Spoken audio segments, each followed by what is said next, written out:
Morning, morning. I'm not sure who can join us live. I actually am doing this impromptu. Um, it seems to me that a lot of people have actually new people have joined our team, and they're really curious about really understanding non-duality, really understanding the shadow, the mirror, that kind of thing.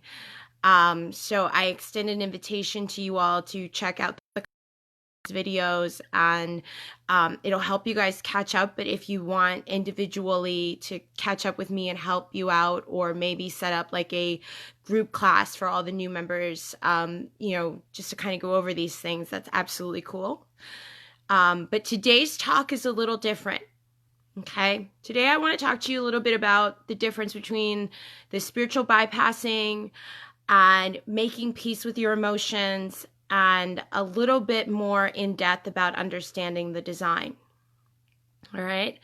So as you guys know, you are the gatekeeper for the things that you want and don't want. Okay.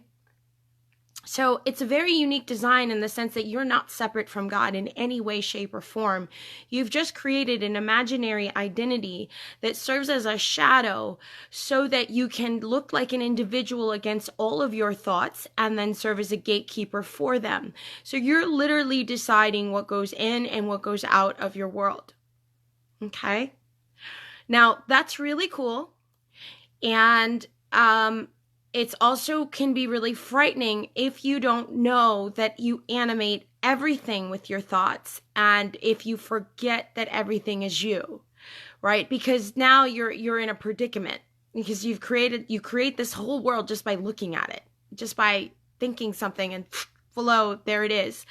And so you have to remember this part of the experience. So there's a few tips that I want to give you guys that are crucial to making sure that you don't encounter what you would consider problems or triggers. And that is, first and foremost, the shortcut: make peace with your experience. Catch yourself all the way up. If there are aspects of your past that you have not made peace with, believe me when I say there are aspects of your soul that are still existing over there, serving as a light and making these imaginary people appear like they're not allowed. So it becomes this game of trying to save yourself from your own thoughts. Okay? And it also becomes this thing where, as long as you've made peace with everything you are, you're not blocking anything. You're not going to encounter triggers. You don't even consider triggers to be triggers anymore. Okay.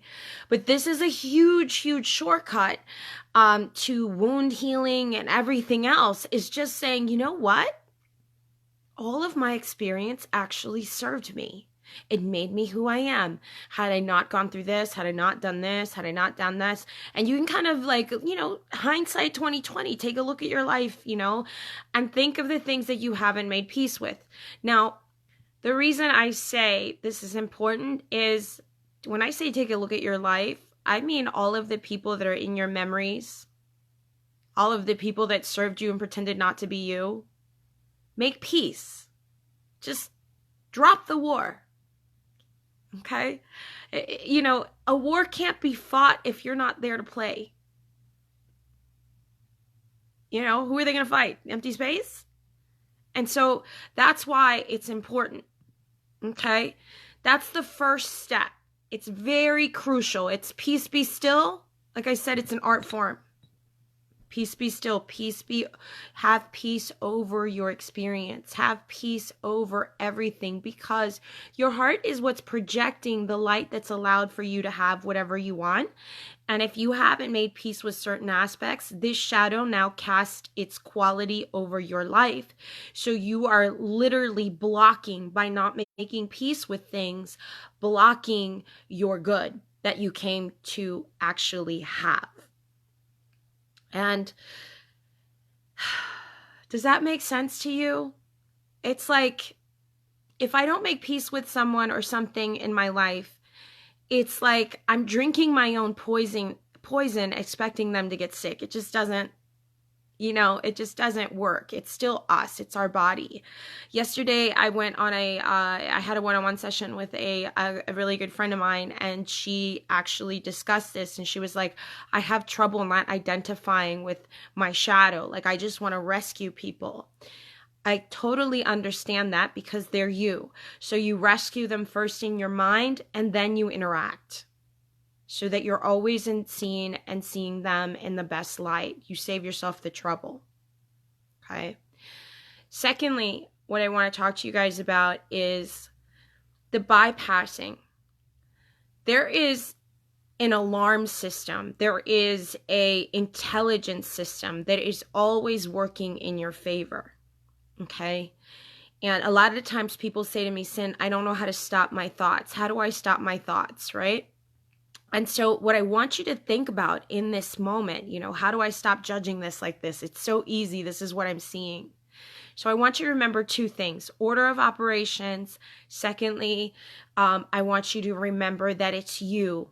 So sit in peace in that moment before you judge, before you respond or react. Remember it's you. How would you treat you? How would you see this?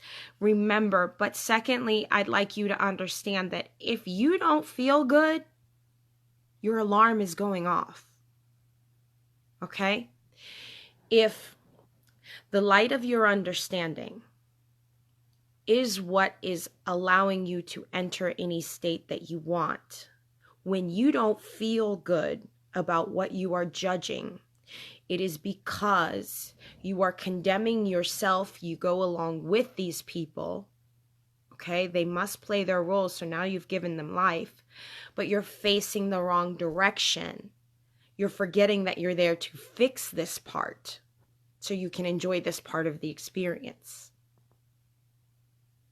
So what I'm asking you guys to do is really develop an understanding of your heart's intelligence, because even when it's pain, it's serving you. It's saying, hey, snap out of it. Snap out of it, please. You're going to encase yourself, and everyone in your world are going to go down with you. And so this applies universally, but in relationships, it's super important because, hello, you're there to be loved, to have love. So if we are animating our fears, then our partner is doing us a huge favor, even when he's pissing us off, or she.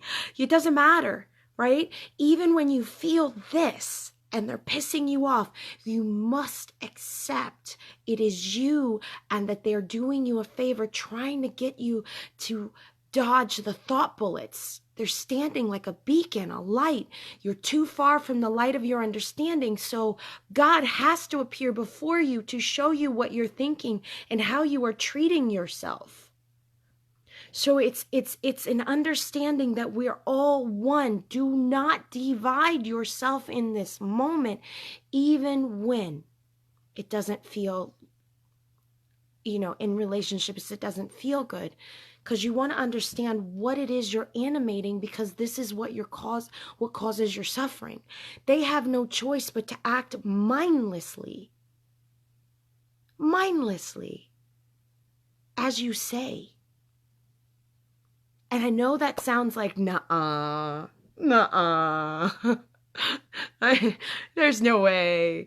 But if we're all one, and if it says, let us make man in our image, then who is us? You and God. And if you're not identifying with being God, then everything outside of you is God, asking you to save it. If you identify with being God, then do your job. It's very simple. You want to stop splitting people apart because they're you. The only reason things don't appear as pleasant or not is because you've decided they don't belong in your world. Okay, cool. But then the way that you save them is by retraining your thought. I'm going to see this person in a different light. Yesterday, I had a young man who was brought to me who was very injured, very angry about his circumstances. And he said, how dare you tell me what to see and what I'm not seeing, and that I'm seeing wrong when I know I'm seeing right, and that's just it. I'm not telling you you're seeing wrong. I'm saying you always get to be right. So if you always get to be right, do not judge against yourself, or that's where you go. So how can you judge against yourself? Even if you do so unconsciously, you would do so in fear. If you're treating your shadow, this would be another person in a relationship. If you're treating your shadow as if you can lose it, then how are you not understanding that you're creating your own suffering and separation, and then he's going to behave or she's going to behave exactly like you fear, so you can see what is farthest from your light of understanding. So then the torture becomes chasing your fear in this way without realizing that this is what we're animating. It's too far from the light of your understanding. If you make this person in a new image and you take responsibility for who you are, they enter your kingdom. Okay? But I want you to think about this. The people that you have successfully remade in your image are also universal and have eternity within. So all of their knowledge now becomes your knowledge. And so it's very simple. If you ask me, Cindy, how do you know this? Have you not noticed how beautiful the people I'm surrounded with are? You guys couldn't be more perfect if I tried, right? But I see you as you are, and I don't argue for your limitations. I won't play in that space. I can't magnify that for you, because if I do, I'm going to make your limitations bigger, and they're going to feel really hard on you. I can't do that. I can't do that. What I can do, however, is tell you how powerful you are, and how the minute that you stop seeing things incorrectly against yourself, that it applies universally or individually, it doesn't matter. What you have to remember is you are whole all the time. So whatever you see, you have to remember it's you. If it's coming out of your eyes, that is you. That's your soil that you're meant to till, okay? So I want to give you another example of this. Nina, who's an amazing member of this team, right? Yesterday we had the greatest conversation on earth. And it was about how she's really noticed the difference in how she's thinking and how she's animating. And how she actually gently helps someone in their worst time. In their worst time, her friend was worried about things going on, and she was worried about the outside power. And so Nina comes along and is like, listen, you're the operant power. And even though she didn't know anything about Neville, she was able to transfer this knowledge to her shadow. Okay? The next thing you know, the shadow person, the person that doesn't look like Nina at all in the moment, comes back and she is giving her all this feedback. Hey, Nina, I'm the operant power. My man says what I say. I do what I do. Nothing's going to happen to me. Everything is perfect. It's the way I say it goes. And it was such a huge 360-degree turn. And in that moment, what I said to Nina is, now you've seen your power in action. You have the same sort of compassion for the person before you that you recognized as your past life conception that you create with judgment. Okay? But she didn't judge it as if it wasn't her. She's like, I totally identify with being like her back then and needing a hand. And so her knowledge now served this person now is in her kingdom. Now 2 people have the same sort of thing, and the light is extending. What I need you to understand is we are not separate. The puzzle is, how do you put it back together so that you can find your place in the center? Okay? And so I want you guys to remember, it's okay to sit with pain. It's okay to sit with pain as long as you're not staying in there and holding that. Okay? You need to recognize it as your alarm going off. Hello? You're not going towards your desire. Remember why you're here? I'm going to hurt you really bad, and I'm going to make you feel like crying. And you're going to feel really lonely and really helpless, and you're going to question everything about yourself because you're too far from your light of understanding. That is because if you are thinking this way against yourself, you will feel pain. You are attached to your shadow. You cannot get rid of your shadow. So what you do to them, you are actually feeling yourself. So that you always understand what you do to yourself. Can't be separated. It's like an empath way. Every human being is technically an empath. It's what we're here to teach people. In fact, there are social studies that show us how we're supposed to evolutionize and how human beings are going from this understanding to being this understanding of an empath, right? So a lot of us, that's why we're here, is to help people realize that they can do this. But this empath understanding is important because if you've ever registered pain, understand that the pain that you're registering is the thoughts that you're inflicting on your shadow. You are tied. You are one. And so the design works that way so that you never hurt yourself or your world too much. Even though it's imaginary, you do have to enjoy this experience. So if you know how to enjoy the experience, you won't act against yourself. So then really what we're supposed to do is develop the type of emotional intelligence that always serves. You're supposed to stand in your power and always serve. And so if you ever get lost in the illusion, and you will know that you're lost in the illusion right away if what you feel is someone acting against you, or if in the moment you feel helpless, or if in the moment you're like, I'm not sure what to do, or if in the moment, I don't know why I'm so sad, or I hit a low, I don't know what to do. So it's not about ignoring the low. If you ignore the low and you don't deal with it, when time comes back around, you're going to hit another low, and another low, and another low. Each time I'm trying to get your attention with this low, because you're too far from your own light of power, of your point of perception in which you know that you are loved. So when you don't feel loved, of course you're going to register pain. How can your shadow not love God? You know, and if the trouble is identifying with being God because of our religious upbringing, or if the trouble is I don't want to take responsibility for the universe that is me, that's okay. Enjoy your experience on earth. Just know that you have more power than you're giving yourself credit for. Right? And so that's what I'm talking about, you guys. It's not bypassing the pain. I don't want you guys to do that. I want you to acknowledge it so you can stop the cycle, right? Because change really is instant.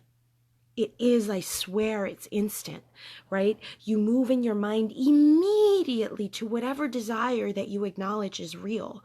You're already standing there at that point. Now, what you must remember is the most important thing. As the gatekeeper, you must turn around towards what works for you, because you're already standing against what you don't want to redeem it so that you can have what you want. You know? And so how do you know you're facing the wrong direction? If you're looking out there thinking they have power over you, wrong direction. Okay? Now, how do you prevent you from being unkind? It's very simple. A lot of people are like, that's a lot of power. What if we are mean? What if that's mind control of other people and all that stuff? Yes, you're supposed to understand this in order to have peace over your universe. Okay? In other words, the only way that you don't create a harmful experience and have that as an example is to know it is you. Is to know it is you. The danger being, of course, right? Hitler did this to himself. And you now have an example of how horrible that can go. Does it exist? Yes. Everything exists, relatively real in the illusion. But if you have control of the illusion, why give your power away? Right now, instead of saying, and this is for me too, instead of saying there are two factions, those that are awake and those that are not, I have to start saying, no, they're all awake. They just need help understanding what they're seeing now. That automatically makes everyone awake in our world. If we start saying, okay, now that I understand and I know what it's like to be on the other side, maybe I can help people understand what they're seeing, and I can start being an example and giving that a voice so that anybody who used to be in my situation is no longer in that situation. You see how you start serving that way? It's like you do not separate your world. If you see poverty, then you're the one declaring that poverty real. If you see strife, you're the one saying that strife is real. And as God who just woke up, you must start seeing differently and lift up your country, lift up your world. It is you.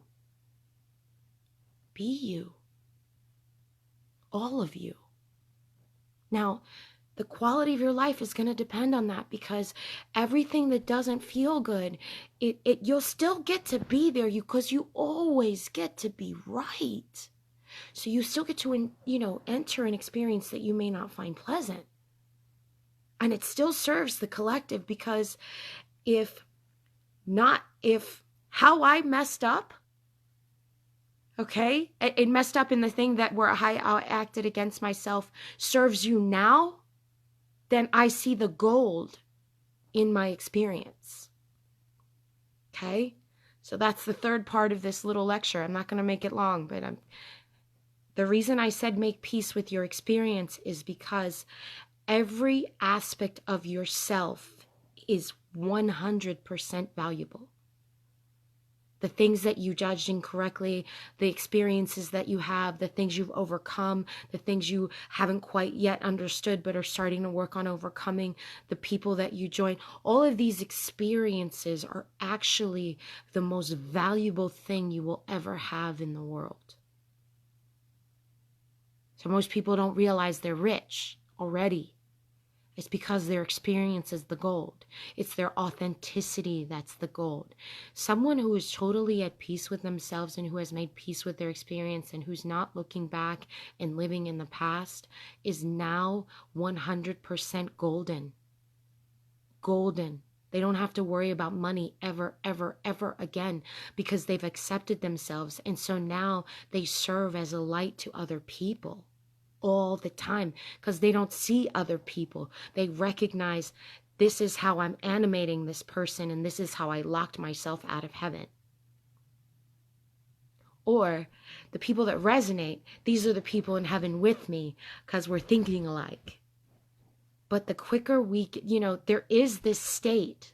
There is this state, and I swear to you, I'm not lying. I'm not. I have people like Chase. Chase was an amazing validation for what I said. He said, I'm living the best life. But if you ask him where he came from, if you know anything about his story, it's very similar to mine. We came from some really painful, painful, painful stuff. We've been without. We've been in the muckety muck of the furthest light of our understanding of who we are. And now both of us can say, hey, we tried this for just a little while, and all of a sudden we entered our best life. The man quit his job to do this. Who quit her job to do this?